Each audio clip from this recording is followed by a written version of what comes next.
First up, we have Nico Cortez. Go, you're good. Sorry. It's okay. Hello, my name is Nicholas Cortez. I am 18 years old and I am from San Leandro High School. I have a family member named Bruno. He is 14 years old and is very active. I always hang out with him as much as I can because he is close to the end of his life. I make sure he eats, has good hygiene, and has enough exercise for the day. He is a dog.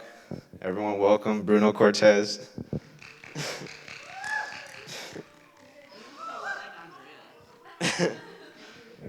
Yeah. But I treat him like a human as anyone else should. My dog is very human. He's at the point in his life where he will start to settle for retirement and start to spend his money on old people things like golf, tennis, or bingo on Sundays. Bruno is a very lovable dog. He may have his bad moments where he pees on the floor or poops in the kitchen. He is who he is, and we have to support his decisions sometimes. He does not like to cooperate sometimes and likes to do things his way. Bruno is considered a part of the family. He has been with my family for almost all of his life, but he grew up in another home as a puppy and eventually was adopted by my mother, who surprised my brother and I one day while watching TV. I do believe that dogs do have feelings because my dog always barks at me whenever I eat food in front of him. They can feel, smell, and eat just like anyone else. Dogs are wild, they come from the wild. And what they do today is very different from what they did before humans humanized them. Dogs used to hunt for food and roam around in packs like wolves. My dog still does that. Well, he did when he was younger. Um, he used to hunt birds and kill them and hide them behind our pillows on the family couches for us to find. And Bruno seemed very proud of it. He would just stare at us like, yeah, it's my half eaten bird. Isn't it great? But now Bruno just hunts for his food bowl in the kitchen. I feel that dogs should be treated better. I am very aware that dogs are wild animals, but they have become something different than what they used to be. A lot of dogs, such as Bruno, do not run free like dogs probably did back then. Most dogs are now indoor dogs. I'm not saying that dogs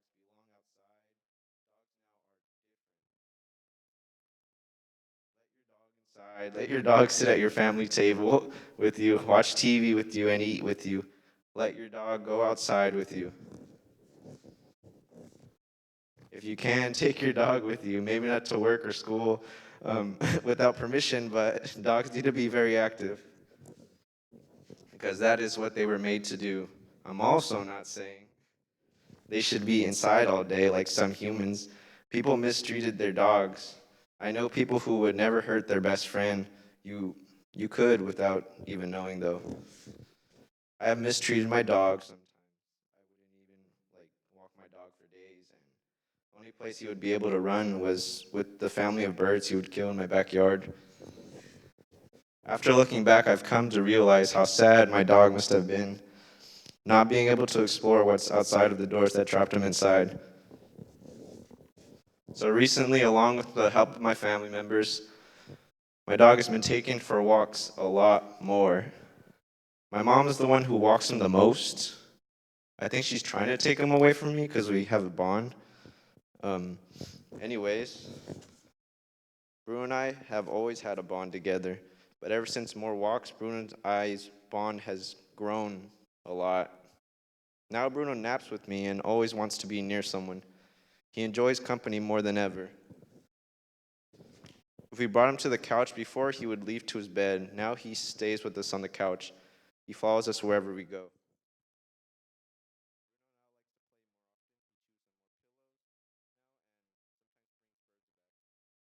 Bruno's a healthy old man who now has energy like a pup again. Bruno has been living on this planet for 14 years now. I have enjoyed and still enjoying Bruno's company and friendship more and more every day. I wish Bruno can live forever. I wish Bruno can grow old with me. Bruno loves life. Life is Bruno. Walk your dog more. Thank you. You take him over there, please.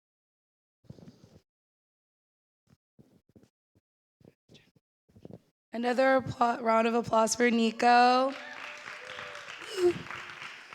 Up next, we have Miles Carson on self-driving cars.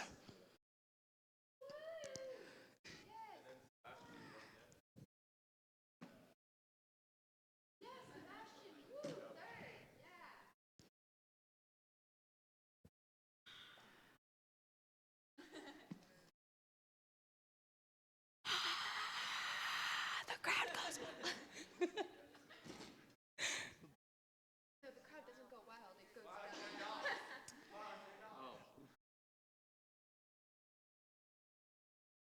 Like Mercedes said, the crowd doesn't go wild, it goes dumb. Woo.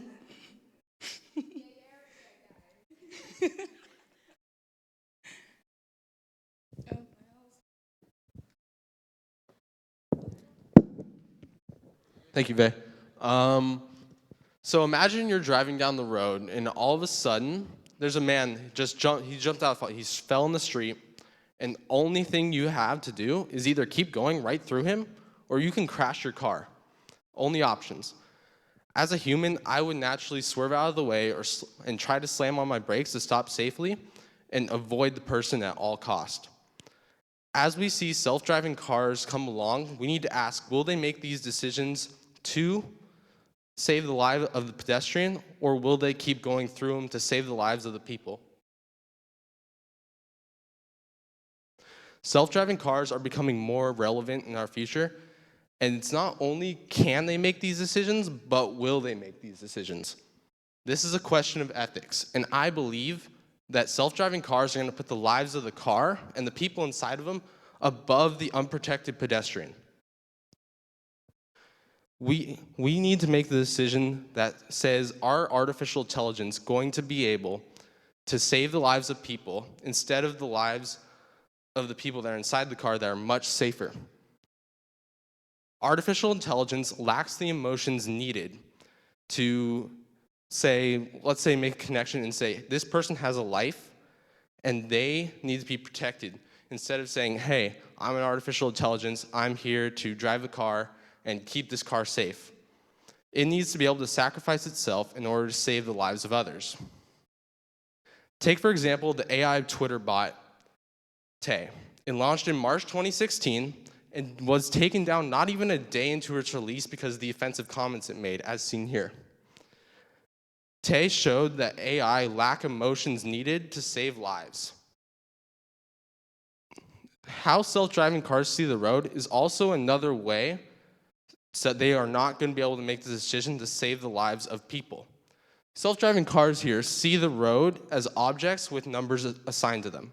The purple boxes being other cars, and that red box in the crosswalk being a person. All it sees is that it's there and it's in my way. Am I going to avoid that person, or am I going to go right through them because the car is more important to itself? The Twitter bot showed that they will not be able to do this, and this also shows it as it only sees people as numbers and objects, not as people with lives and futures. People think that self-driving cars are going to be able to take many of the fatalities that humans make because of human error off the road. But in fact, self-driving cars aren't going to be completely effective till every single human is off the road.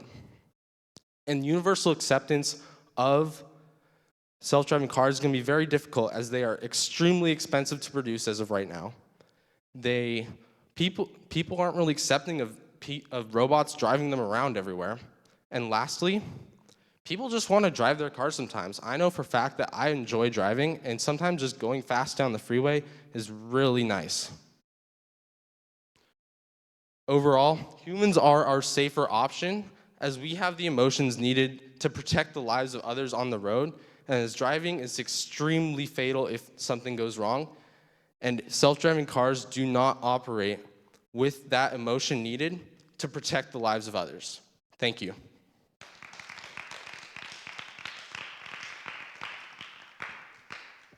Woo, another round of applause for Miles. Up next, we have Sebastian on gun control. The crowd doesn't go wild, it goes.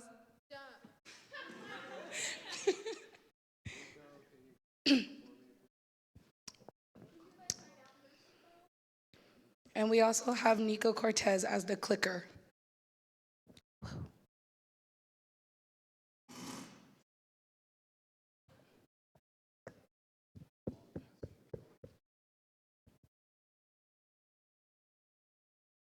Good job.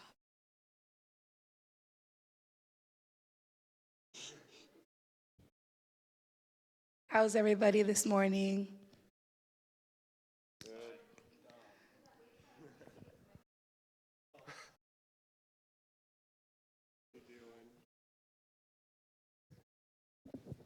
Hi.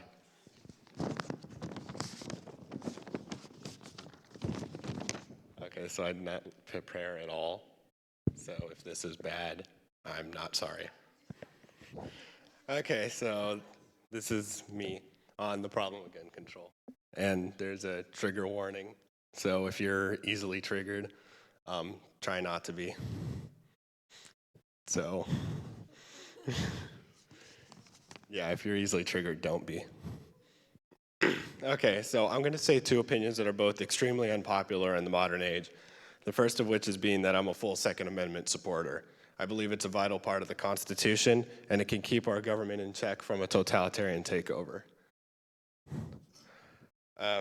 In the words of Adolf Hitler, I'm not joking, he said, "To conquer a nation, you must first disarm its citizens." My second opinion is that gun control doesn't work, and that's what I'm talking about today. One thing first, because I feel like everyone needs to know this, is that this is all the same gun, but apparently the one on the bottom needs to be banned because it's black and scary. That's just according to everyone that I've ever spoken to about gun control. I just needed to say that. Okay, so the problem with gun violence in America is astronomical, but it's not a gun problem, it's a people problem. And if you disagree, let me ask you this. When someone is killed in a drunk driving accident, what do we blame? We don't blame the car, we don't blame the alcohol, we blame the person who was drunk. So it's a lot easier to get drunk than buy a gun. So why is it that when someone is killed by a drunk driver, we blame the person, but when someone is murdered, we blame the gun? People constantly compare the gun control between the US and Australia, but this is like trying to compare apples and oranges. The main difference is Australians never saw guns as self-defense weapons, as they were never used for that. America was built on using guns to defend their land and then take it from the natives. Meanwhile, Australia always saw guns for sport and hunting. So Australia also still has mass shootings, but they're never reported on these days, as most murders in Australia are done by knives, but they still have an astronomical mass shooting rate. So clearly, taking all the guns didn't work either. The problem is the people with the guns. 9 times out of 10, a person who's planning to go shoot up a school isn't going to buy a gun legally. Why would they? The gun control only harms the law-abiding citizens.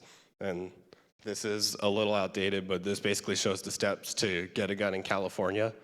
And it's a lot. And it's been more strict now. So there's probably like 10 steps instead of 7. So I'm not opposed to no gun control because I don't think anyone needs a fully automatic AK-47, and no one needs a 30-round magazine unless they're in the military. But normal people with a semi-automatic weapon with a 10-round magazine, I believe everyone should have the right to have that without, the government restricting it in the way they do. I think the problem is that people are attacking the guns instead of the shooters themselves. Many shooters, especially school shooters, have mental illnesses, and they haven't been helped in the way that they need to, and thus the only rational outlash in their mind is to go shoot up a school. So I'll leave you with this quote and put it down in your own opinion. After all, when it comes down to it, the government should fear its people, not the other way around. Thank you.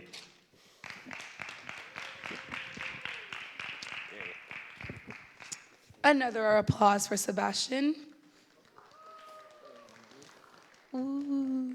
Up next, we have Chris on the male definition in society. Hi, Miss Sennett. I miss you.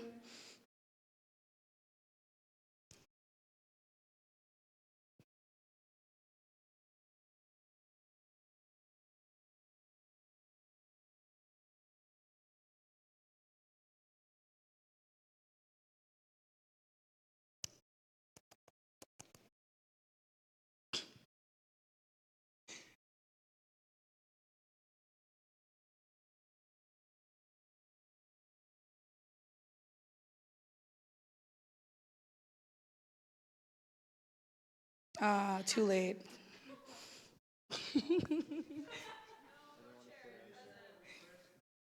Oh, what happened?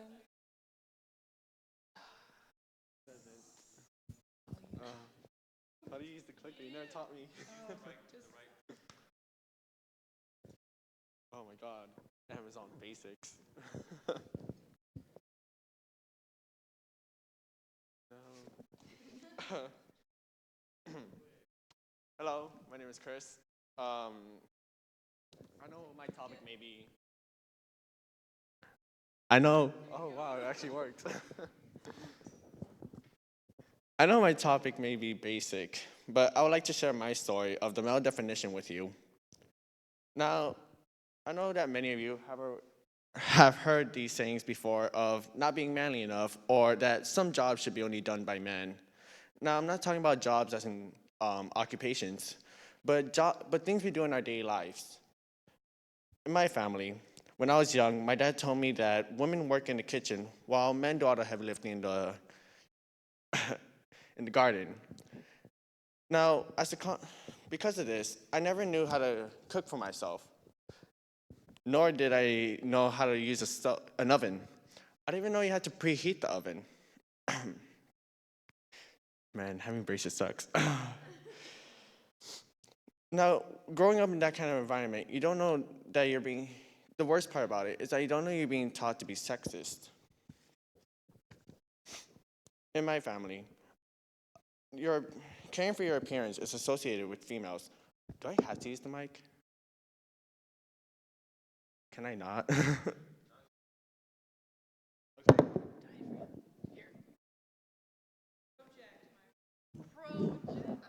Okay, so caring for your appearance is associated. Now, I understand females use a lot of makeup to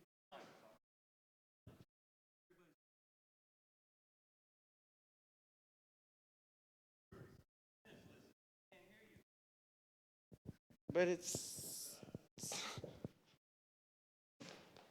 there. Yeah, okay.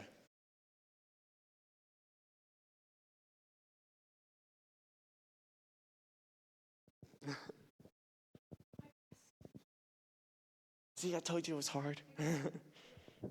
Okay, I understand. Girls use makeup to beautify themselves. When I was young, there was one time when my cousin wanted me to do my eyebrows. And my dad overheard this, to which he immediately said no, because the only guys who do their eyebrows are gay guys. When I heard this from my dad, I thought that to care for your appearance meant that you either had to be a girl or a gay guy. For my dad, appearance was so crucial to your identity, I don't remember wearing a pink shirt until 9th or 10th grade. As a consequence of this, I didn't know what was an appropriate appearance. But nowadays, I know that a man's dedication to his appearance doesn't make him any less manly.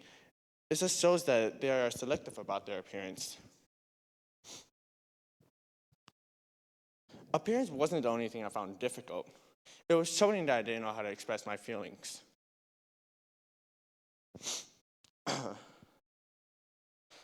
I believe that men are innately born with a technique to hide their feelings because I don't ever remember learning ever to hide my feelings.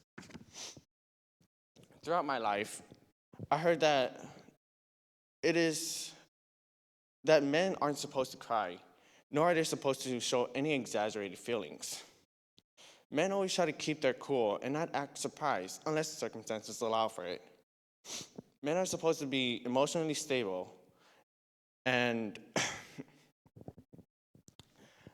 and in my life, I was never emotionally stable. I always wanted to either cry or scream out in joy.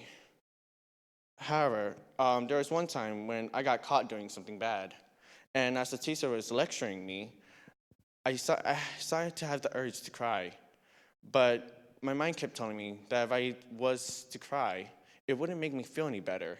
I would feel humiliated. I never knew where this feeling of humiliation came from, but now I believe that the urge to cry was just my mind trying to help me get over my problems and relieve myself of distress. Humiliation is not the only feeling men hate. Men hate feeling discouraged.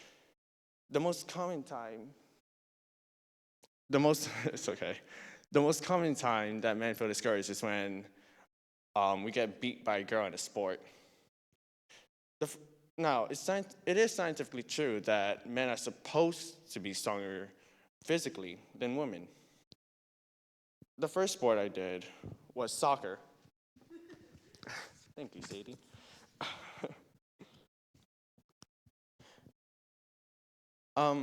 I saw soccer as a manly sport, where women can never be as good as men. However, this ideology was shattered when I had my first game against a girls' team. We were destroyed, crushed by their team. These girls were vicious. The most memorable thing about that game was when I was launched into the air by one of the girls. The second and third sport are swimming and cross country. In these sports, I saw that the potential women had when compared to men.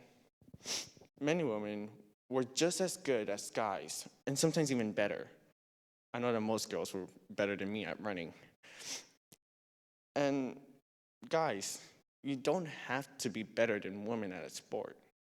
There's always going to be someone better than you. It doesn't matter about their sex.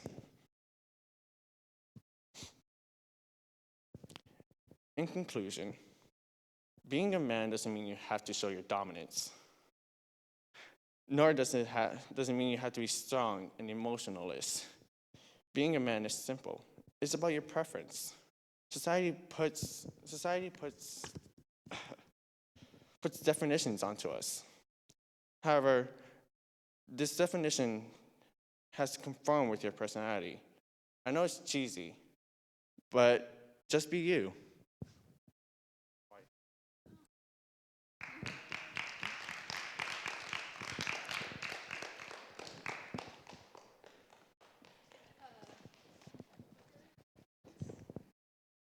Another applause for Chris. Woo!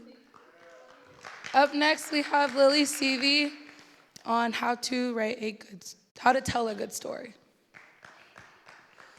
Okay, poll. Friends or that 70s show? Aha.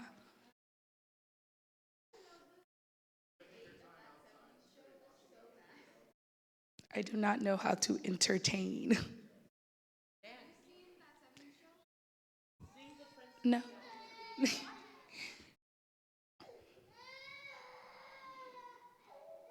Oh, poor baby. That's so sad.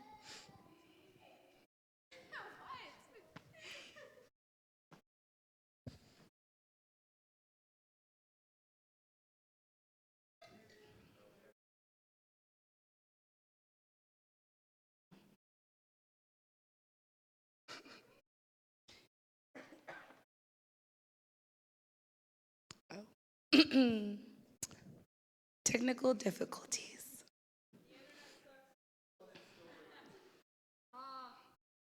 F is for friends who stuck together.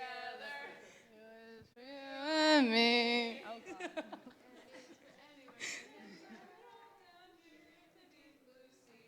Yeah.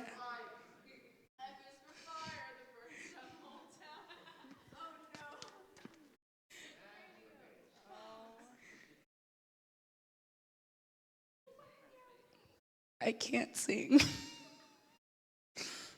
I'm sorry, Miss Sennett. I'm not entertaining. Oh, that's cool. Oh, okay. Reload it.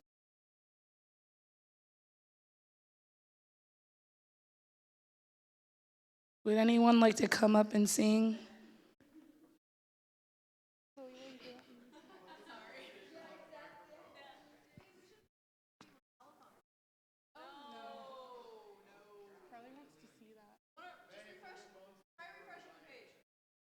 Put my phone speaker on the mic. Oh, no, no, no, no, no.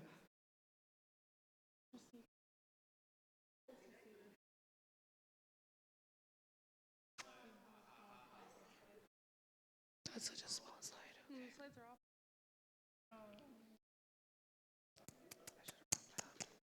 Hello. Marco. Hi, Mr. Farley. I know. It's the weekend, guys. It's Friday. Woo. Doesn't feel like a Friday.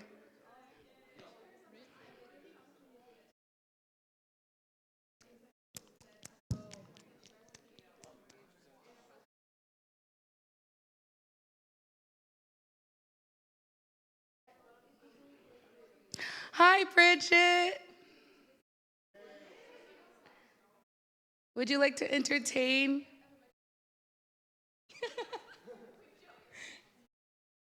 Oh, God. Aren't you in heels? Oh, okay. Here you go. What do you call a unicorn's dad? Popcorn. Oh. Okay. Oh, pop. Oh. What do you call a fish with no eyes? A psh. I don't know any other jokes. I'm not funny. Can someone? I didn't really. You just kept pushing me to do it. The internet's really slow. Oh, we got it. Woo! Go, Lily. You got this. I've never spoken into a microphone before. Which button is it?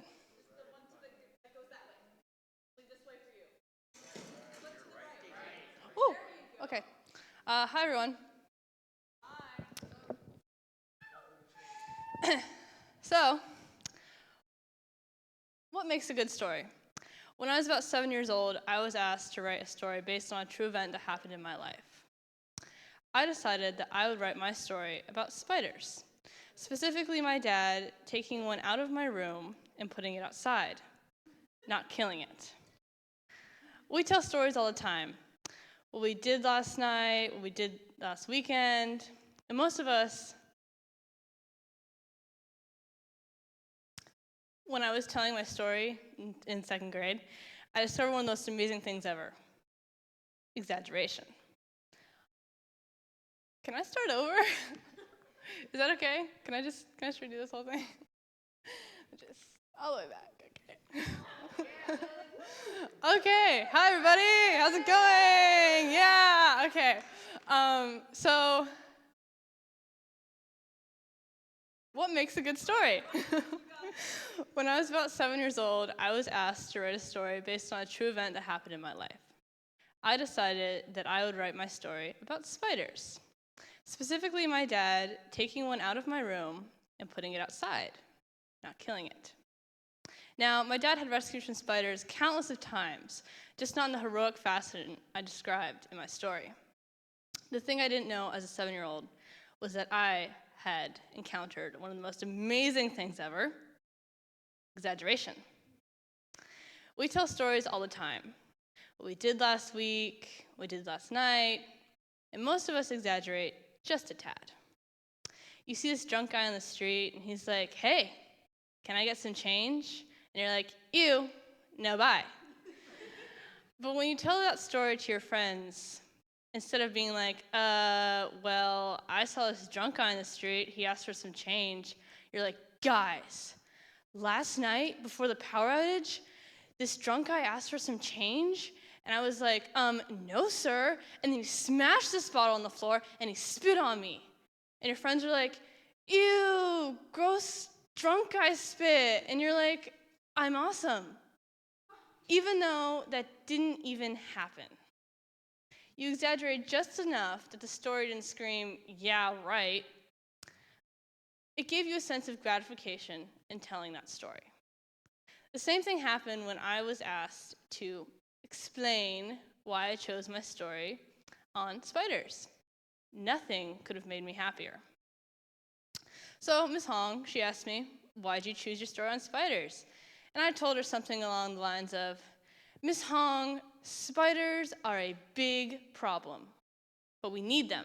We shouldn't kill them. That's why I tell my dad to put them outside and not smush them with his foot. She was very impressed. So, what makes a good story? The small things. Slight word changes, things so small you can't even tell if the story was exaggerated. Like all this. It could be real, or it could just be made up. You'll just never know. Thank you.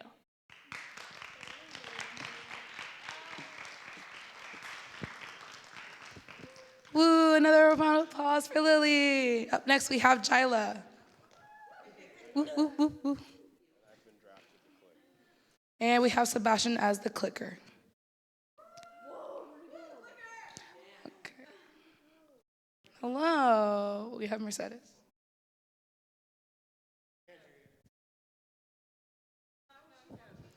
Guys, this is like being live in all of the slam classes. They're doing crossword puzzles as they watch this. Hello, Farley's class.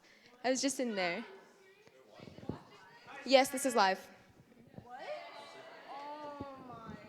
So, no pressure, you guys. Just you're about to be judged by tons of other students. Wait, I always wanted to try this. Hold on. I hope everyone does this at the right time. Oh, hold on. There's an ad. No, there's an ad.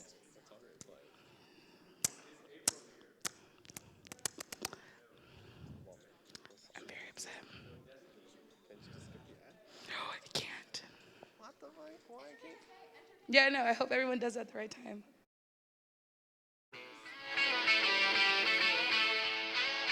I hope everyone claps at the right time.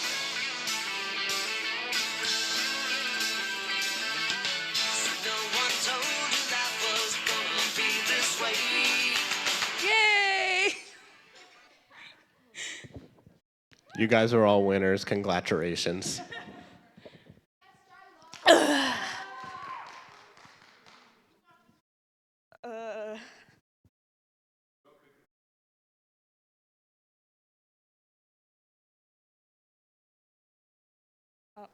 Okay.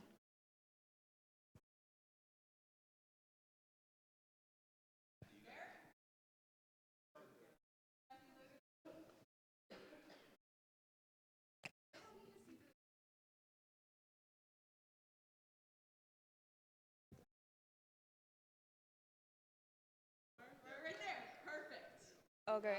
Hi, my name is Jyla, and I'm going to talk about internet challenges. When I'm on social media, I see posts of videos with the same hashtag on my timeline, and I'm like, oh God, what are these millennials doing now? It's another internet challenge, of course. Now, internet challenges could be fun, weird, disgusting, or dangerous. But why are most of the challenges stupidly dangerous? Do these kids realize what they're putting themselves into?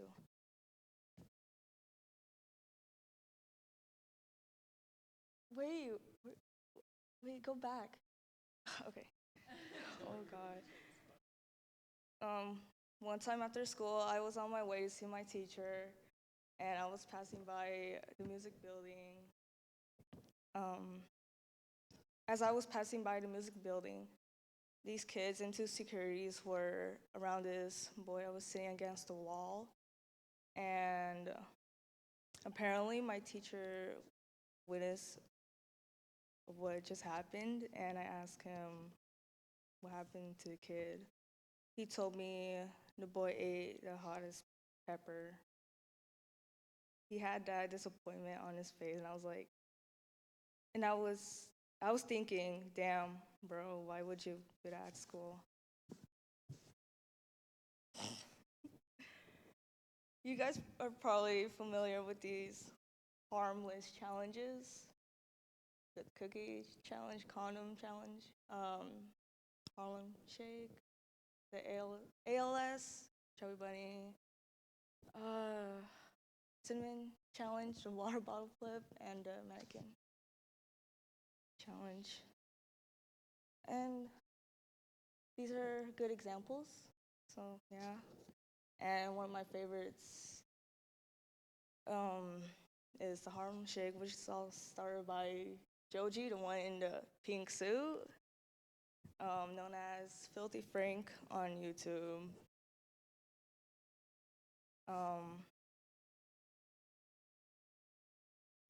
Okay, these challenges are, oh my God, I smashed the item. Fix it. I'm so sorry. Yikes. Yeah, these are like intermediate challenges. What? They end up with some consequences.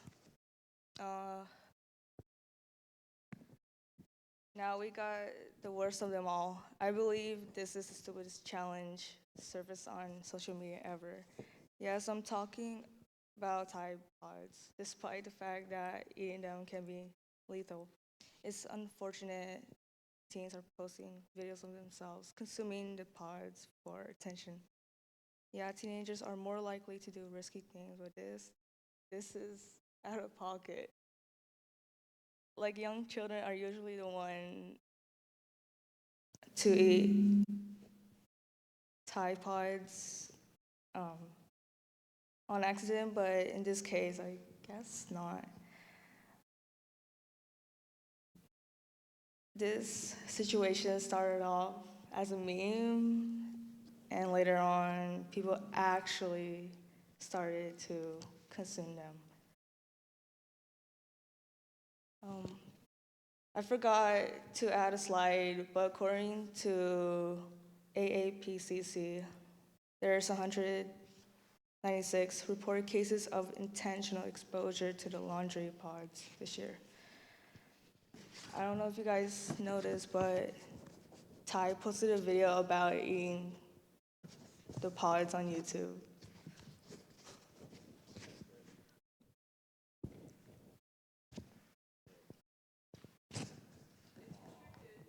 What? Oh my God. So basically, there's these questions asking this guy named Gronk if it's okay to eat Tide Pods, and he was like, no. And all he was just saying was no, so basically, yeah. Dang, that sucks. What the heck? Freaking school. The new challenge, getting past the school filters. Think before you do something that puts your life in harm's way, because internet challenges are getting more dangerous. Do you want to be liked for just going viral or for your personality? Think about that. Thank you for your time. It's tied for me to go.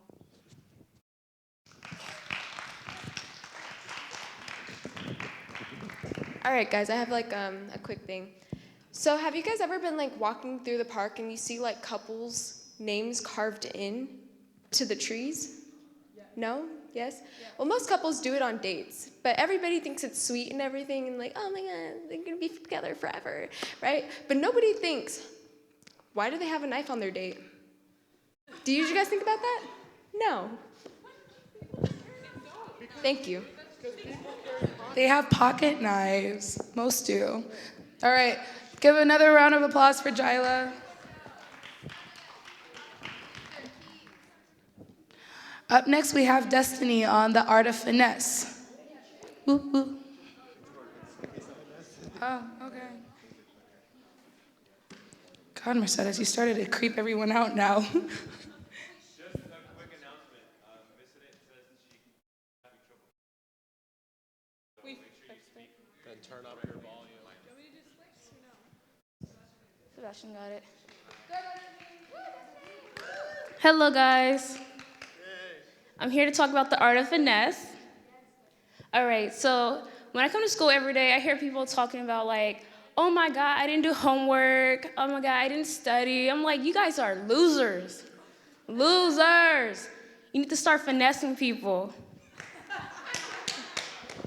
All right, the first step is understanding your teacher or the person you're trying to finesse. Like, you gotta be like, what are they into? Like, what do I need to do to like change their mind? Like, you can't just be like, oh my God, I didn't do my homework, I'm about to cry. No, scratch that.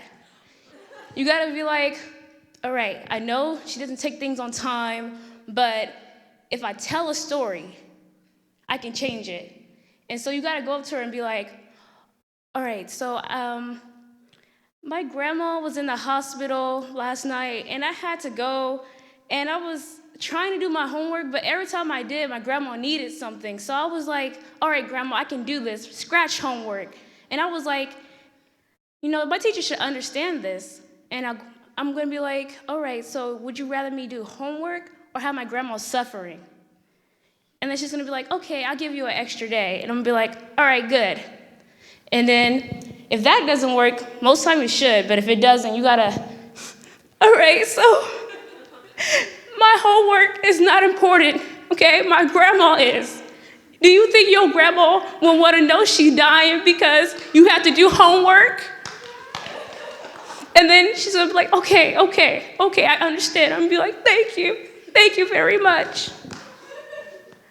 And then you could try it again the following week. But this time you have to make it really, really big. I call this the test. Because some teachers don't fall for it twice. You know, they're like, I'm not buying this. So you have to go up to them and be like, all right, I know last week I didn't turn in my homework. And I know I was supposed to do this project this week. But maybe I can give it to you like lunchtime, or not at all, or maybe just forget about it.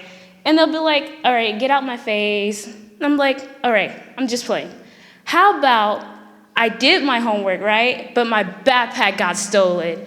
And all teachers be like, no, that's not gonna work. But then you have to bring out the big guns, like, all right, so look at here. Either I'm gonna give you living hell, or you're just gonna have to, like, you know, let me go and do my way. And they'll be like, most times they're like, I don't want living hell. I don't want, you know, you seeing you every day come up to me. So I'm just gonna let you do whatever you want. And that's what I call the art of finesse. Thank you. And I just finessed everything I just did right now. Bye-bye. Another applause for Destiny. Up next, we have Joaquin. Destiny, I swear to God, Miss Sinnott and Corona are gonna watch you like a hawk. They're gonna watch you finessing them. Oh. Miss Farley, you're sophomores. Oh, that's even better then. I felt the disturbance in the force, like a Miss Farley. How many of you guys are ready for the weekend? Wow.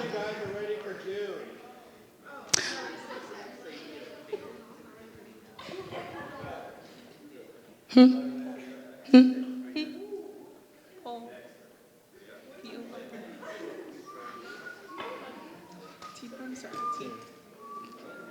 my God, no.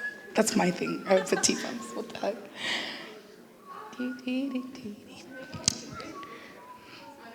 Yeah. Never mind. You can tell the story after. You go. All right, y'all. All right, so how many of y'all are planning on going to college after high school? All right, these schools be making it seem like we gotta go to college to be successful and get a good job, but that's wrong. College isn't the only option after high school. There are plenty of other options after high school than going to college, and there are plenty of other opportunities out there. Like going to a trade school or getting into a trade job. The trades are a really good alternative rather than going to college, with plenty of job opportunities and ways to grow with the company. And if you like making good money but college isn't for you, it's a very good alternative.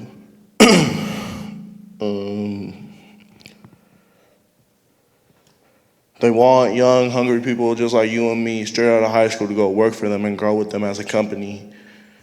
And they start you off as just a cleanup guy, starting making like $15 an hour, just cleaning up, but you're on the side of a job, getting the job experience and, just making good money.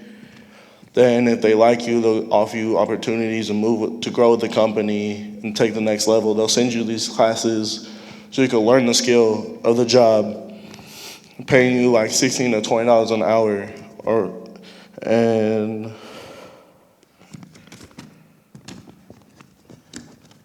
you're straight out of high school, 18 years old, making $16 to $20 an hour. If you ask me, that's a good life. You don't get no better than that.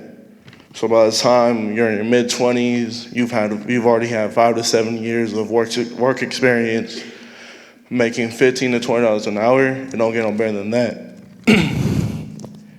I've been going to school, just like all of y'all, pretty much my whole life. And for me, school has just been school. It's been nothing I want to go to, nothing bad. It's just school. You feel me?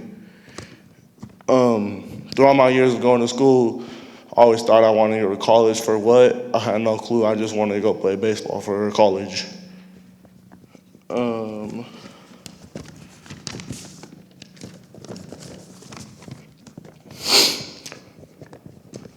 But as I said before, these schools are making it seem like you gotta go to college and make good money and get a good job. So, me as a little kid, you feel me? I was like, damn, if I don't go to college, I'm finna be a bum. So as I grew older, I realized school isn't the thing for me. School just wasn't for me. I needed something else because I didn't want to be a bum. So I asked around my family and close friends, and I found out that most of them didn't attend college. But I looked at them, they was living a good life. They had a nice house, nice cars, whatever they wanted. So I asked them, like, what are you doing? And they said to me, like, you could go and get into a trade or just get a good job and you'll be fine. So me, I was like, all right, for sure, I ain't finna be a bum. There's still a chance. So now when people do ask me, oh, what college are you going to? What's your plan after high school?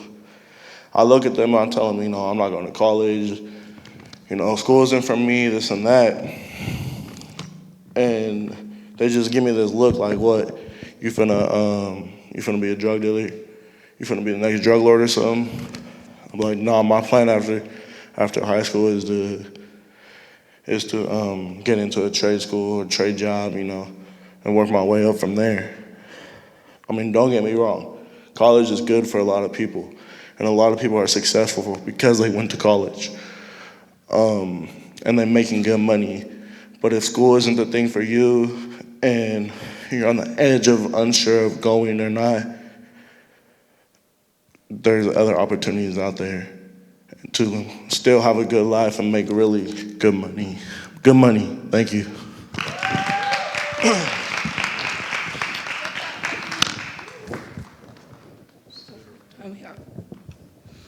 Do we have time for one more? All right, up next we have Spider-Man. All right, Spider-Man or Superman? Spider-Man. Okay. God. Deadpool or Deathstroke? IT or T4? IT. Marvel or DC? T-pumps or T4? I mean IT. IT still. Still for T-pumps?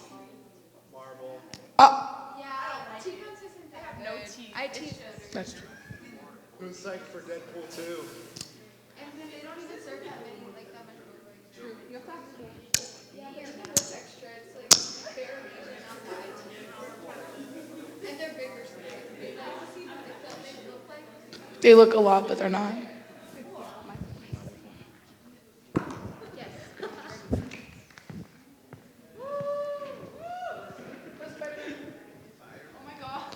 Hi, my name is Makai. Oh, man. My name is Makai. I was going to wear the whole suit, but I didn't know it was going to be broadcast live, so I, did. All right. Spider-Man is stronger than you think.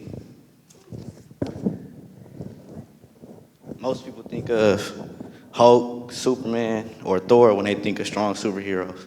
And usually when they think of Spider-Man, he's just a friendly neighborhood Spider-Man. He don't do much. He's not an Avenger, so. But actually, he's one of the strongest. And a lot of people don't know that. He's been my favorite superhero since 2002 when the first movie came out. I'm gonna tell you why he should be yours too.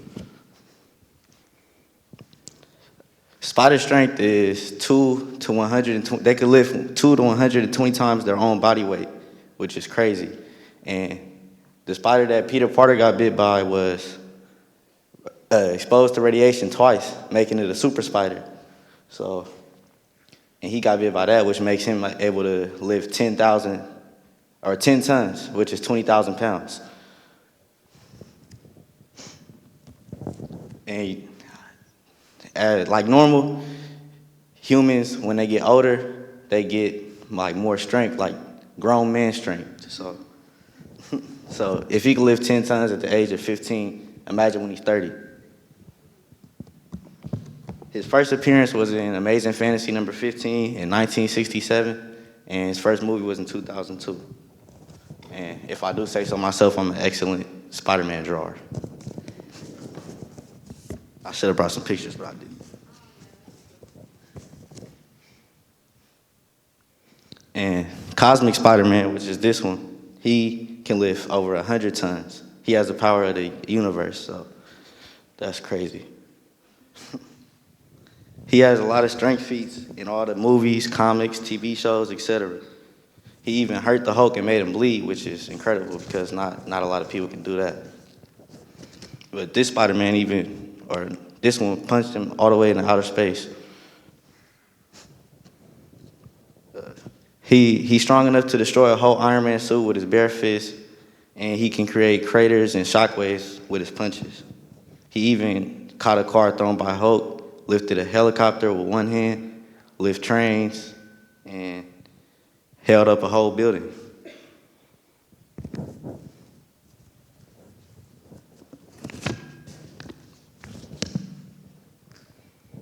Spider-Man is my favorite superhero, and I like Tom Holland as the best Peter Parker. I don't think the movie was that good because the cast, I don't know, I didn't like the cast that much, but Tom Holland was the best Peter Parker.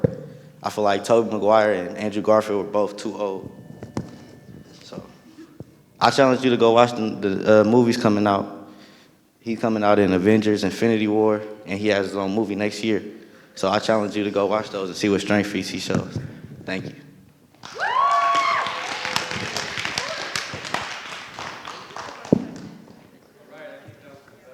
Miss said you guys are extraordinary. What are you doing? I don't know. All right, go to class now.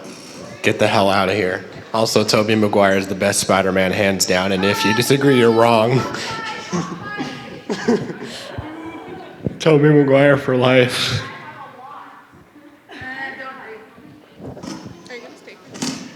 Nope. Actually, are we doing more of these? Or? You could probably get excused. Okay. Hey, Mr. Corona, can I help out next? You have a class with food, right? Can I help out next period and get passed out of PE? Thanks. I mean,